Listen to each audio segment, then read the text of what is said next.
ଆଇଅପ୍ପାଙ୍କ ନଗର ପରିକ୍ରମା ଯାତ୍ରା କେଦାରେଶ୍ୱର ମନ୍ଦିର ରୋଡ। ଆଇଅପ୍ପାଙ୍କ ନଗର ପରିକ୍ରମା ଯାତ୍ରା। ଏହି ଯାତ୍ରାରେ 100ରୁ ଊର୍ଦ୍ଧ୍ୱ ଆଇଅପ୍ପା ସ୍ୱାମୀମାନେ ଆଇଅପ୍ପାକୁ ନେଇ ସାଥିରେ ପରିକ୍ରମା କରୁଛନ୍ତି। ଆଇଅପ୍ପା ନିଜ ମସ୍ତକ ଉପରେ ରଖି ହେମାଗୁରୁ ସ୍ୱାମୀ ନଗର ପରିକ୍ରମା କରି ଆଶୀର୍ବାଦ ଲାଭ ପାଉଛନ୍ତି। ଆମ ଗୁରୁ ହେଲେ ସୁନ୍ଦରମ ଗୁରୁ ସ୍ୱାମୀ। ଆମେ ତାଙ୍କ ପାଖରେ 31 ବର୍ଷ ହେବ ଗୁରୁ ଆଦର୍ଶରେ ଆଇଅପ୍ପାଙ୍କ ସେବା କରିବା ନିମନ୍ତେ ମାଳ ପକାଇ 100 ଦିନ ପର୍ଯ୍ୟନ୍ତ ଆଇଅପ୍ପାଙ୍କ ସେବା କରି ଆଶୀର୍ବାଦ ଲାଭ ପାଇଲୁ।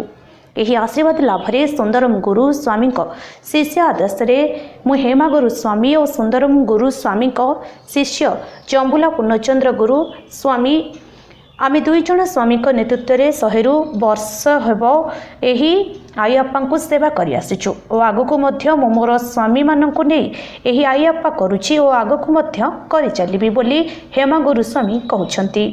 ଏହି ପରିକ୍ରମାର ମୁଖ୍ୟ ହେମାଗୁରୁ ସ୍ୱାମୀ ଓ ପୂର୍ଣ୍ଣଚନ୍ଦ୍ର ସ୍ୱାମୀଙ୍କ ନେତୃତ୍ୱରେ ପରିକ୍ରମା ଯାତ୍ରା ଦେଶୀ ବେହେରା ସାହି, ଚନ୍ଦ୍ରମା ସାହି, ଖସ୍ପା ସାହି, ପାଟରା ସାହି, ମଙ୍ଗଳବାରମ ପେଟା ସାହି, ଖରୁଡ଼ା ସାହି, ବଡ଼ ବଜାର, ସାନ ବଜାର, ବଡ଼ ଠାକୁରାଣୀ ମନ୍ଦିର, ବାଲାଜୀ ପେଣ୍ଠ ସାହି, ଲାଲା ସାହି, କପିଳେଶ୍ୱର ମନ୍ଦିର ଦେଇ ଇରୁମୁଢ଼ି ରଖି ନିଜ ଆଶ୍ରମକୁ ଆସିଥିଲେ। ଏହି ଯାତ୍ରା ପରିକ୍ରମାରେ ଈଶ୍ୱର ସ୍ୱାମୀ, ଶରତ ସ୍ୱାମୀ, ବାବୁ ସ୍ୱାମୀ, ସନ୍ଦୀପ ସ୍ୱାମୀ, କୁନି ସ୍ୱାମୀ, ସନ୍ତୋଷ ସ୍ୱାମୀ, ସନ୍ତୋଷ କୁମାର ସ୍ୱାମୀ, ପିଲା ସ୍ୱାମୀ, ଚିନା ସ୍ୱାମୀଙ୍କ ପ୍ରମୁଖ ଉପସ୍ଥିତ ଥିଲେ। ମୁଁ ହେଉଛି ହେମଚନ୍ଦ୍ର ଗୁରୁସ୍ୱାମୀ, ସୁନ୍ଦରମ ଗୁରୁସ୍ୱାମୀଙ୍କ ଶିଷ୍ୟ। ଆମର ତାଙ୍କେ ବି ପୂର୍ଣ୍ଣଚନ୍ଦ୍ର ଗୁରୁସ୍ୱାମୀ, ତାଙ୍କର ବି 31 ବର୍ଷ ଦୀକ୍ଷା ହେଲା। ସେ ବି ଆମେ ମିଶିକିରି ଏହି ସଂସ୍ଥାଟା ସେବା ଉପରେ ଏକା ଚଲାଉଛୁ। କିଛି କରିକିରି ଯେତେ ଉଣାରେ ସ୍ୱାମୀମାନଙ୍କର ଦୀକ୍ଷା କରିବୁ ସେତେ ଉଣାରେ ଆମେ ଚଲାଇବା ପାଇଁ ଦେଖୁଛୁ। ଖାଲି 35 ବର୍ଷ ହେଲା ଏ ସଂସ୍ଥାଟା ଚଲାଉଛୁ। କେବୁଠୁ ଷ୍ଟାର୍ଟ ହେଲା ପୂଜା? କେବୁଠୁ ଷ୍ଟାର୍ଟ ହେଲା?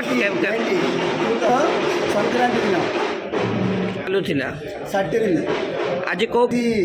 କେଦାରେଶ୍ୱର ମନ୍ଦିର ଠାରୁ ଚନ୍ଦ୍ରମା ସାହି, ଇଲିବେହାରା ସାହି, କାସ୍ପା ସାହି, ନରସିଂହ ମନ୍ଦିର, ପୁଣି ଗ୍ରାମ ଦେବତା ବୁଢ଼ୀ ସାନ୍ତ୍ରାଣୀ, ଆଉ ବଡ଼ ବଜାର ଗୌଡ଼ ସାହି, ପୁଣି ସାନ ବଜାର ସାନ୍ତ୍ରାଣୀ ସାହି, କପିଳେଶ୍ୱର ପେଟା, ଗୌଡ଼ ସାହି, ଲାଲା ସାହି ଗୋଟେ ଘରେ ରଖିକିରି